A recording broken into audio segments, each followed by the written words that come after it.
السلام علیکم ورحمۃ اللہ وبرکاتہ۔ بسم اللہ الرحمن الرحیم۔ محترم بھائی اور دوستو، حیدرآباد کے اندر آج سے کچھ 2-3 دن پہلے ایک واقعہ، ایک سانحہ پیش آیا جس کو سن کر دل اندر سے کانپ اٹھا اور جس کو سن کر رونے کو دل کرنے لگا کہ انسان، وہ کہا ہے نا کہ انسان جب اچھا بنتا ہے تو وہ اتنا اچھا بنتا ہے کہ فرشتوں کو بھی پیچھے چھوڑ دیتا ہے، اور جب وہ بگڑتا ہے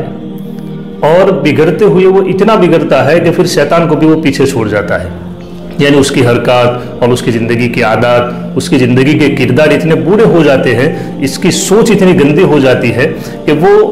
ہوتا تو بظاہر انسان ہوتا ہے لیکن وہ انسان کہلانے کے لائق نہیں ہوتا ہے۔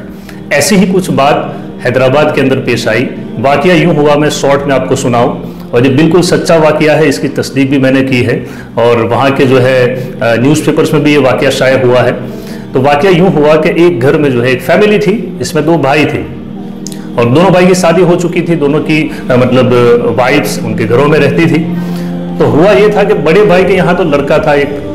3 سال کا لڑکا، ماشاءاللہ خوبصورت لڑکا اللہ نے دیا تھا، لیکن جو چھوٹا بھائی تھا اس کے وہاں لڑکا نہیں تھا، یعنی اس کی عورت کو جو ہے بچہ نہیں ہو رہا تھا۔ اللہ کی مصلحت ہے، اللہ کی حکمتیں ہوتی ہے اس کے پیچھے بھی۔ تو اس کی وجہ سے یہ جو چھوٹا بھائی تھا، اس کی بہو یعنی اس کی وائف، اس کے دل میں حسد نے جنم لیا، اور حسد جو ہے اندر میں کروٹیں لینے لگا۔ تو پھر حسد بڑھتے بڑھتے بڑھتے اور اس جلن میں وہ اتنی جلنے لگی کہ ایک دن یوں ہوا، یعنی ابھی 2-3 دن پہلے،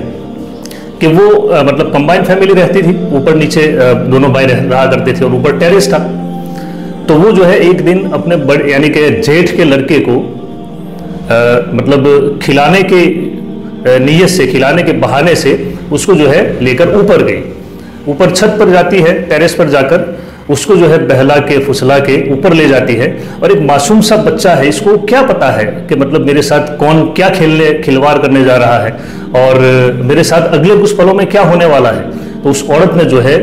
یعنی کہ بس ایک سوچنے کا مقام ہے کہ کیا اس کے اندر دل تھا یا کوئی پتھر تھا،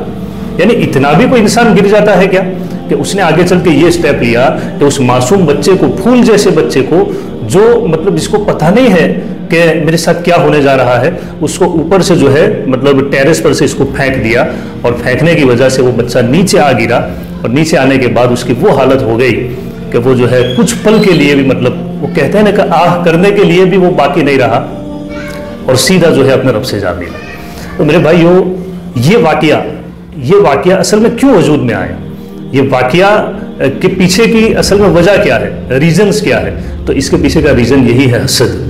حسد وہ بری بلا ہے، حسد وہ خطرناک بیماری ہے جو انسان کے اندر پیدا ہوتی ہے، اس کو نفسیاتی طور پر بھی ختم کر دیتی ہے، اس کو روحانی طور پر بھی ختم کر دیتی ہے، اور یہاں تک کہ اس کو جسمانی طور پر بھی ختم کر دیتی ہے۔ کہا جاتا ہے کہ وہ جیسے ہمارے گھروں کے اندر لکڑی کے اندر وہ دیمک لگ جاتی ہے نا، جو دھیرے دھیرے دھیرے دھیرے لکڑی کو کھا جاتی ہے، اسی طرح یہ حسد کی بیماری ہے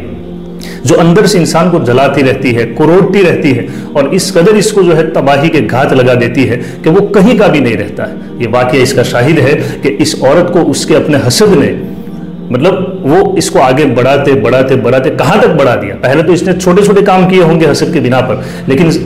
یہ حسد جو ہے اس کا جب سر چڑھ گیا تو اس نے آخر میں اتنا گندا کام کیا، اتنا غلیظ کام کیا کہ جس کو یوں کہتے ہوئے بھی ہمیں شرم محسوس ہو رہی ہے کہ یہ کام کسی انسان نے کیا ہے۔ تو حسد کے بارے میں اللہ کے رسول صلی اللہ علیہ وسلم نے بڑی پیاری تعلیمات دی ہے، اور کہا ہے کہ اس سے جو ہے انسان کو بچنا چاہیے۔ کہا کہ حسد سے بچو، جلن سے بچو۔ حسد کی بیماری، اللہ کے رسول نے فرمایا کہ حسد ایسی بیماری ہے جو انسان کے گناہوں کو ایسے، انسان کی نیکیوں کو ایسے کھا جاتی ہے کہ جیسے آگ سوکھی لکڑی کو کھا جاتی ہے۔ اب انسان نمازیں پڑھتا ہے، عبادات کرتا ہے، صدقہ خیرات کرتا ہے، اور دوسری جو ہے عبادتیں کرتا ہے، دوسرے جو ہے خیر خیرات کے کام کرتا ہے، نیک کام کرتا ہے، لیکن اس کے اپنے اندر کے حسد کو اگر اس نے کنٹرول میں نہ کیا،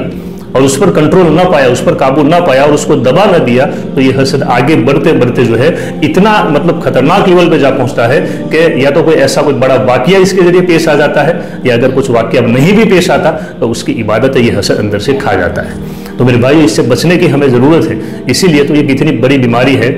کہ اللہ کے رسول صلی اللہ علیہ وسلم پر بھی جب جادو کیا گیا تو اللہ نے جو 2 صورتیں نازل فرمائی، جس کو معوذتین کہا جاتا ہے، سورہ قل اعوذ برب الفلق اور سورۃ الناس، آخری جو 2 صورتیں ہیں قرآن کی، تو سورۃ الفلق میں اللہ نے یہی بات کہی، یعنی حسیدوں سے حسد مانگنا سکھایا گیا ہے۔